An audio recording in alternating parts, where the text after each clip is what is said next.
अनमोल रत्न कहते हैं, वो रहा नहीं। ये भारत का कोहिनूर, हरपला भारत का कोहिनूर रहा नहीं, हमसे बिछड़ गया है, ऐसा मैं कहूंगा। और रतन टाटा जी हमारे में नहीं रहे, ये बहुत ही वेदनादायी दुखद घटना है हमारे लिए, पूरे देश के लिए। पूरे देश का एक अभिमान था, हमारे महाराष्ट्र का भी अभिमान था। एक इतने बड़े ओहदे पर पहुंचने के बाद इतना सीधा साधा रहना, जमीन से जुड़ा रहना, ये बहुत कठिन काम वो करते थे। मैं जब मुख्यमंत्री बनने के बाद पहले उनके घर गया था, तब मैंने उनको देखा, मेरे से जो बात किया उन्होंने, जो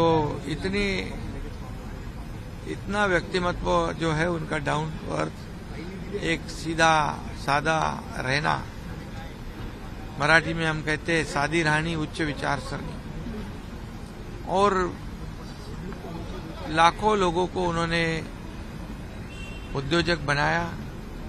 उनकी इंडस्ट्री बहुत पुरानी है और ऐसे टाटा कंपनी के वो सर्वे सर्वा थे।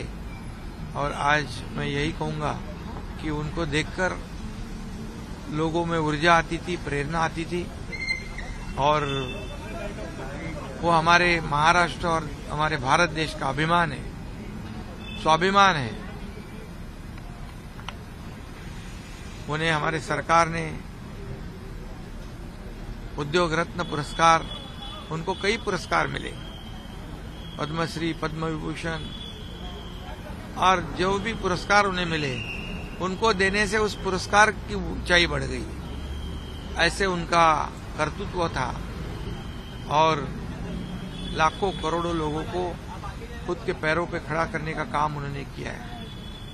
सिर्फ उद्योजक नहीं, तो एक देश सेवा, देशभक्ति से प्रेरित वो ये व्यक्तिमत्व थे।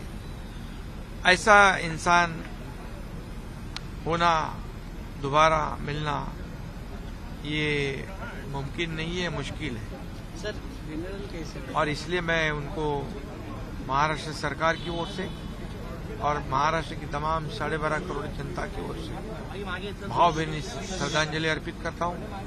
उनका आदर्श लेकर आगे बढ़ना, उनके आदर्शों पे चलना, यही उनके लिए सच्ची श्रद्धांजलि साबित हो सकती है। 10 बजे से 4 बजे तक उनको एनसीपीए में दर्शन के लिए लोगों के लिए रखेंगे, ऐसा उनके रिश्तेदारों ने कहा है। और उसके बाद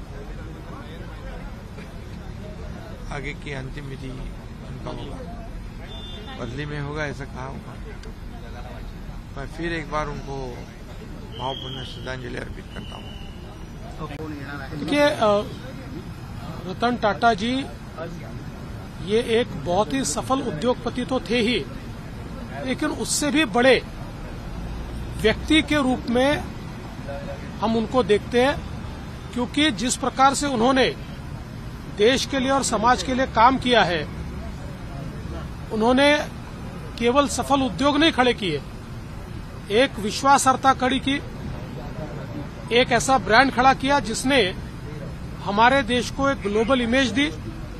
और उसके साथ साथ अपनी संपत्ति को टाटा ट्रस्ट में विलीन करते हुए उन्होंने इस विश्वस्त व्यवस्था से, ट्रस्ट से, जिस प्रकार के फिलैंथ्रोपिक काम उन्होंने किए हैं, चाहे वो शिक्षा के क्षेत्र में हो, चिकित्सा के क्षेत्र में हो, रिसर्च के क्षेत्र में हो, बुनियादी क्षेत्र में हो, समाज और देश के उपयोगी जो कार्य उन्होंने टाटा ट्रस्ट के माध्यम से किए हैं, मैं ऐसा मानता हूं कि जितने महत्वपूर्ण उनके उद्योग हैं, उतने महत्वपूर्ण ये कार्य भी है।